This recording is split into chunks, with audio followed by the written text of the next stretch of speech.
आरुषि हेमराज हत्याकांड को आज पूरे 15 साल हो गए हैं, लेकिन यह केस 15 साल पहला जितना मिस्ट्री बना हुआ था, आज भी वह ऐसा ही है। आज भी किसी को इस सवाल का जवाब नहीं मिला है कि आखिर आरुषि की हत्या किसने की। कई बार ऐसी घटनाएं होती हैं जो देश ही नहीं पूरी दुनिया को हिलाकर रख देती है, और यह ऐसी रहस्यमयी घटनाएं होती हैं जिन्हें लेकर सवाल तो कई होते हैं, लेकिन जवाब किसी के पास नहीं होता। ऐसा ही एक केस है नोएडा का आरुषि हेमराज हत्याकांड। इस हत्याकांड को आज पूरे 15 साल हो गए हैं, लेकिन यह आज भी उतना ही अनसुलझा है जितना वारदात के पहले दिन था। इस केस में यह रहस्य अब भी कायम है कि आखिर 15-16 मई 2008 की रात किसने पहले आरुषि और फिर हेमराज की बेरहमी से कत्ल कर दिया। आरुषि हेमराज हत्याकांड में मुख्य आरोपी आरुषि के माता पिता नुपुर और राजेश तलवार को ही बनाया गया था। इन्हें सीबीआई की विशेष अदालत ने दोषी करार देते हुए वर्ष 2013 उम्र कैद की भी सजा सुनाई थी। वहीं इलाहाबाद हाई कोर्ट ने सीबीआई जांच में कई खामियों का जिक्र करते हुए आरुषि हेमराज मर्डर में वर्ष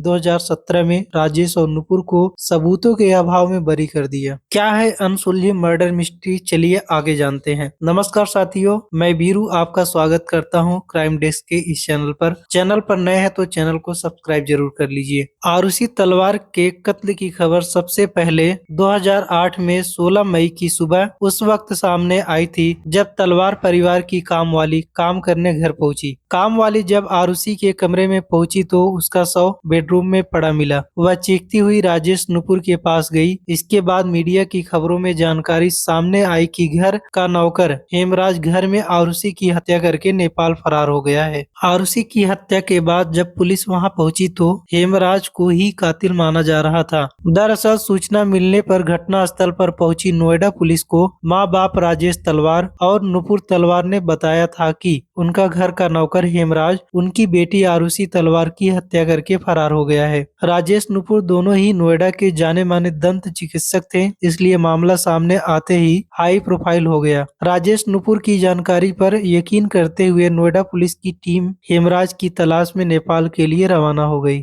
16 मई को जहां नोएडा पुलिस घर के नौकर हेमराज को कातिल मानकर जांच कर रही थी, ठीक 24 घंटे में L32 जलवायु विहार नोएडा यानी राजेश नुपुर के घर की छत पर हेमराज का शव मिला। फिर यह डबल मर्डर में तब्दील हो गया। इसी के साथ पूरी जांच की 360 डिग्री घूम गई। जिसे नोएडा पुलिस कातिल समझ रही थी वह तो खुद पीड़ित निकला। इसी के साथ यह मामला देश भर की मीडिया में सामने आ चुका था। इसी के साथ नोएडा पुलिस भी घेरे में आ चुकी थी। नोएडा पुलिस पर दबाव बहुत ज्यादा था और जांच के दौरान हत्या के 2 दिन बाद यानी 18 मई 2008 को पुलिस ने बताया कि हत्या सर्जिकल ब्लेड से की गई है। और फिर मर्डर का शक आरुषि के माता पिता राजेश नुपुर पर चला गया। 23 मई 2008 को नोएडा पुलिस ने आरुषि के पिता राजेश तलवार को डबल मर्डर में गिरफ्तार कर लिया गया। तत्कालीन मायावती सरकार ने 1 जून 2008 को पूरे मामले की जाँच सीबीआई को सौंप दी। जाँच की कड़ी में आरुषि और हेमराज के कत्ल में सीबीआई ने राजेश तलवार को गिरफ्तार कर लिया। फिर उन्हें संदेह के आधार पर छोड़ दिया गया। इसी के साथ सीबीआई ने आरुषि का शक मां बाप पर जताया। इसके बाद क्लोजर रिपोर्ट को ही चार्जशीट मानकर मुकदमा चला।